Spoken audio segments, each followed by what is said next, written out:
Hi weavers, അസ്സാം വലൈക്കും. എല്ലാവർക്കും സുഖമാണല്ലോ. എല്ലാവർക്കും ദൈവത്തിൻ്റെ രക്ഷയും സമാധാനവും ഉണ്ടാവട്ടെ എന്ന് പ്രാർത്ഥിക്കുന്നു. അപ്പോൾ ഞാൻ ഇന്ന് വന്നിട്ടുള്ളത് ഒരു അടിപൊളി സാമ്പാറിൻ്റെ റെസിപ്പി ആയിട്ടാണ്.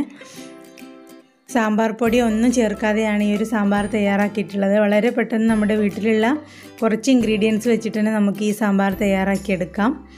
അപ്പോൾ ആദ്യമായിട്ടാണ് നിങ്ങൾ ഈ ചാനൽ കാണുന്നുണ്ടെങ്കിൽ സബ്സ്ക്രൈബ് ചെയ്യാൻ മറക്കരുത് കേട്ടോ. തൊട്ടടുത്ത ബെല്ലൈക്കൺ എനേബിൾ ചെയ്യണം. അതിൽ ഓൾ എന്നുള്ളൊരു ഓപ്ഷൻ കാണും, അതിൽ ക്ലിക്ക് ചെയ്യണം കേട്ടോ.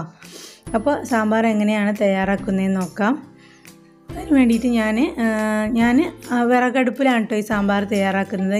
നിങ്ങൾക്ക് വേണമെങ്കിൽ കുക്കറിൽ തയ്യാറാക്കാം. അപ്പോൾ ഈ സാമ്പാർ ആദ്യം പരിപ്പ് ഒന്ന് കഴുകി വൃത്തിയാക്കിയിട്ട് കുറച്ച് വെള്ളത്തിൽ നമ്മൾ ഒന്ന് തിളപ്പിച്ചെടുക്കാം. ഇതിലേക്ക് ചെറിയ ഉള്ളി, ഒരു 4-5 ചെറിയ ഉള്ളി അരിഞ്ഞത് ചേർത്ത് കൊടുക്കണം. ഇത് നമുക്ക് പരിപ്പിൻ്റെ കൂടെ തന്നെ ചേർത്ത് കൊടുക്കാം. ഞാനിപ്പോൾ കുറച്ച് പരിപ്പൊന്ന് തിളച്ചതിന് ശേഷമാണ് ചേർത്ത് കൊടുത്തിട്ടുള്ളത്. അപ്പോൾ ഇത് സാമ്പാറിന് വേണ്ടിയിട്ടുള്ള വെജിറ്റബിൾസാണ്, കട്ട് ചെയ്ത് വെച്ചിട്ടുള്ളതാണ്. ഇതിൽ നമുക്ക് ഇഷ്ടമുള്ള വെജിറ്റബിൾസ് എടുക്കാം. ഈ ഒരു വലിപ്പത്തിൽ നമ്മളിത് കട്ട് ചെയ്തെടുക്കുക. പിന്നെ ഒരു 4-5 വെണ്ടയ്ക്കയും നമുക്ക് ആവശ്യമുണ്ട്. അപ്പോൾ പരിപ്പും ഉള്ളിയും നന്നായിട്ട് വെന്ത് വരുമ്പോൾ നമ്മൾ ഇതിലേക്ക് അരിഞ്ഞു വെച്ചിട്ടുള്ള സാമ്പാർ കഷ്ണങ്ങൾ ചേർത്ത് കൊടുക്കുക. അപ്പോൾ ഇതിന് കൂടെ വേണമെങ്കിൽ നമുക്ക് ഉപ്പ് ചേർത്ത് കൊടുക്കാം. അപ്പോൾ കഷ്ണങ്ങൾ അധികം വെന്തുടഞ്ഞു പോകാതിരിക്കാൻ വേണ്ടിയിട്ട് നമുക്ക് ഇതിൻ്റെ കൂടെ കുറച്ച് ഉപ്പ് ചേർത്ത് കൊടുക്കാം. ഇനി ഇത് നന്നായിട്ടൊന്ന് വെന്ത് വരണം. പിന്നെ കുറച്ച് മഞ്ഞൾപ്പൊടി നമുക്ക് ഇതിലേക്ക് ചേർത്ത് കൊടുക്കാം. കഷ്ണങ്ങൾക്കൊരു കളറ് കിട്ടാൻ വേണ്ടിയിട്ടാണ് നമ്മൾ ആദ്യം തന്നെ കുറച്ച് മഞ്ഞൾപ്പൊടി ചേർത്ത് കൊടുക്കുന്നുണ്ട്. അതുപോലെ ഒരു നെല്ലിക്ക വലുപ്പത്തിൽ പുളി എടുത്തിട്ട് ഇതിലേക്ക് കുറച്ച് വെള്ളം ഒഴിച്ചിട്ട് നമ്മൾ മാറ്റി വെക്കണം. പിന്നെ സാമ്പാർ കായമാണ് എടുത്തിട്ടുള്ളത്. ഇത് നമ്മുടെ സാമ്പാർ നമ്മൾ മൂടി വെച്ചിട്ടുള്ള ആ മൂടിയുടെ മുകളിലൊന്ന് പറ്റിച്ച് വെക്കണം. ഒന്ന് പ്രസ് ചെയ്തിട്ട് വെച്ചിട്ട് നമ്മൾ സാമ്പാറിന് അത് മൂടി കൊടുക്കുക. അപ്പോൾ അതിൻ്റെ എയറിൽ അതങ്ങനെ ആവിയായിട്ട് ഉരുകി അതിലേക്ക് അലിഞ്ഞു പോയിക്കോളും. നിങ്ങൾക്ക് വേണമെങ്കിൽ അതിൽ തന്നെ സാമ്പാറിൻ്റെ ആ ഒരു ഉണ്ടാക്കുന്ന പാത്രത്തിൽ തന്നെ ചേർത്ത് കൊടുത്താൽ മതി. അപ്പോൾ ചിലപ്പോൾ അത് അലിയാതെ എങ്ങനെ കിടക്കും. അപ്പോൾ അതില്ലാതിരിക്കാൻ വേണ്ടിയിട്ടാണ് ഞാൻ ഇങ്ങനെ ചെയ്ത് കൊടുത്തിട്ടുള്ളത്. അപ്പോൾ അതിൻ്റെ ആ ഒരു എയറിൽ ചൂടുള്ള എയർ തട്ടിയിട്ട് പെട്ടെന്ന് അത് അലിഞ്ഞു പോയിക്കോളും. അപ്പോൾ ഇത് ചേനയാണ്. ഇതൊക്കെ നന്നായിട്ട് വെന്ത് വന്നിട്ടുണ്ട്. നമുക്കിതിലേക്ക് ഒരു വലിയ തക്കാളിയാണ് ഞാൻ എടുത്തിട്ടുള്ളത്. പിന്നെ 2 പച്ചമുളകും എടുത്തിട്ടുണ്ട്. ഇത് അരിഞ്ഞ് മാറ്റി വെക്കണം. പിന്നെ വെണ്ടയ്ക്കയും അരിഞ്ഞിട്ട് മാറ്റി വെച്ചിട്ടുണ്ട്. ഇനി ഒരു പാനിലേക്ക് നമുക്ക് താളിക്കാൻ വേണ്ടിയിട്ടാണ് കുറച്ച് വെളിച്ചെണ്ണ ഒഴിച്ച് കൊടുക്കാം.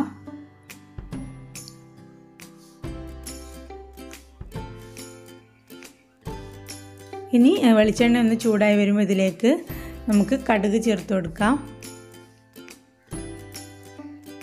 കടുക് പൊട്ടി വരുമ്പോൾ നമുക്കിതിലേക്ക് കുറച്ച് ചെറിയ ജീരകം ചേർത്ത് കൊടുക്കണം. ചെറിയ ജീരകം, പിന്നെ ഒരു 1/4 ടീസ്പൂൺ ഉലുവയും ചേർത്ത് കൊടുക്കാം. 1/4 ടീസ്പൂൺ ചെറിയ ജീരകം, 1/4 ടീസ്പൂൺ ഉലുവയും ചേർത്ത് കൊടുത്തു. ഇനി ഒരു 2 വറ്റൽമുളക്, അതായത് ഉണക്കമുളക് ചേർത്ത് കൊടുത്തു. പിന്നെ കുറച്ച് കറിവേപ്പിലയും ചേർത്ത് കൊടുത്തിട്ടുണ്ട്.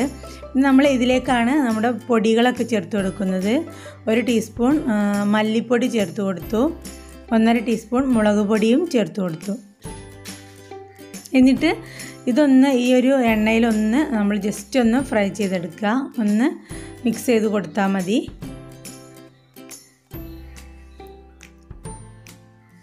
ഒരു മിനിറ്റൊക്കെ ഒന്ന് നമ്മളിതൊന്ന് ഇളക്കി കൊടുക്കുക.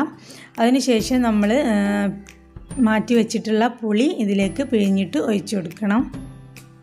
അപ്പോൾ ഇതൊന്ന് ജസ്റ്റ് ഇതിൻ്റെ പച്ചമണമൊക്കെ ഒന്ന് മാറി വരുമ്പോൾ നമ്മൾ ഇതിലേക്ക് ചെറിയ തീയിലിട്ടിട്ട് വേണം, സിമ്മിലിട്ടിട്ട് വേണം നമ്മളിതൊക്കെ ചെയ്തെടുക്കാൻ. അല്ലെങ്കിൽ നമ്മൾ പൊടികൾ ചേർത്ത് കൊടുക്കുമ്പോൾ പെട്ടെന്ന് കരിഞ്ഞു പോകും.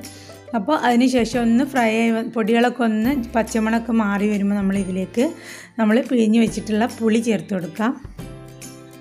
എന്നിട്ട് നന്നായിട്ടൊന്ന് തിളപ്പിച്ചെടുക്കുക.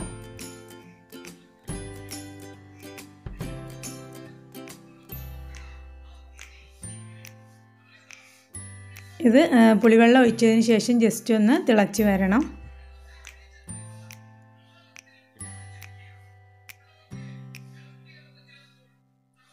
അപ്പോൾ ഇത് തിളച്ച് വന്നിട്ടുണ്ട്. നമ്മൾക്ക് ഇനി ഇത് നമ്മുടെ സാമ്പാറിലേക്ക് ഒഴിച്ചു കൊടുക്കാം.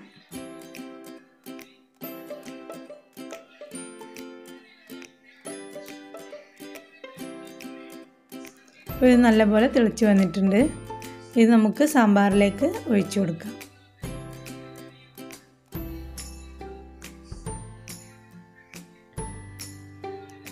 ചട്ടിയിൽ വെക്കുമ്പോൾ ഒരു പ്രത്യേക ടേസ്റ്റാണ് സാമ്പാറിനായാലും അവിയലിനായാലൊക്കെ. അപ്പോൾ അതുകൊണ്ടാണ് ഞാൻ ചട്ടിയിൽ വെച്ചിട്ടുള്ളത്.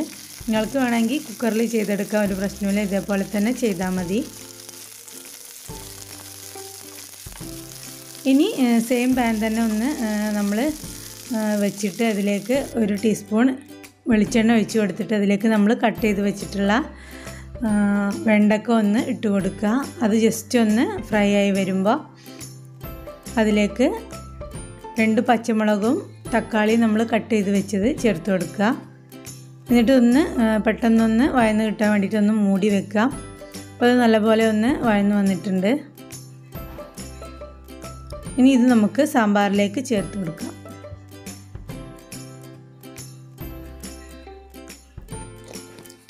എന്നിട്ട് ഇതൊന്ന് 2-3 മിനിറ്റ് ഒന്ന് തിളക്കണം. ഈ സാമ്പാറിൽ കിടന്നിട്ടൊന്ന് യോജിച്ച് വരണം. ഒന്ന് തിളച്ചിട്ട് ഒന്ന് യോജിപ്പിച്ചെടുക്കണം. കുറച്ച് വെള്ളം കൂടി നമുക്ക് ഇതിലേക്ക് ഒഴിച്ചു കൊടുക്കാം. ഇനി മല്ലിയില കുറച്ച് അരിഞ്ഞത് നമുക്കിതിന് മുകളിൽ ഇട്ട് കൊടുക്കണം. സാമ്പാറിലേക്ക് മല്ലിയില മസ്റ്റാണ്. മല്ലിയില ചേർത്ത് കൊടുക്കുമ്പോൾ നല്ലൊരു ടേസ്റ്റാണ്. അപ്പോൾ നമ്മുടെ വളരെ ടേസ്റ്റിയും ഹെൽത്തി ആയിട്ടുള്ള സാമ്പാർ ഇവിടെ റെഡി ആയിട്ടുണ്ട്. സാമ്പാർ പൊടിയൊന്നും നമ്മളിതിൽ ചേർത്ത് കൊടുക്കുന്നില്ല. വെറും ഉലുവയും ജീരകവും ഒക്കെ ചേർത്ത് കൊടുത്ത് താളിച്ച് കൊടുക്കുമ്പോൾ തന്നെ സാമ്പാറിൻ്റെ ഒരു ഫ്ലേവർ നമുക്ക് കിട്ടും. അപ്പോൾ തീർച്ചയായിട്ടും എല്ലാവരും ട്രൈ ചെയ്ത് നോക്കുക. വീഡിയോ ഇഷ്ടമായിട്ടുണ്ടെങ്കിൽ ലൈക്ക് ചെയ്യാനും ഷെയർ ചെയ്യാനും സബ്സ്ക്രൈബ് ചെയ്യാനും മറക്കരുത് കേട്ടോ. തൊട്ടടുത്ത ബെല്ലൈക്കൺ എനേബിൾ ചെയ്യണം. അപ്പോൾ അതിൽ ഓൾ എന്നൊരു ഓപ്ഷൻ കാണും, അതിൽ ക്ലിക്ക് ചെയ്യട്ടോ. അപ്പോൾ അടുത്ത് തന്നെ നല്ലൊരു വീഡിയോ ആയിട്ട് കാണുന്നത് വരെ ബൈ.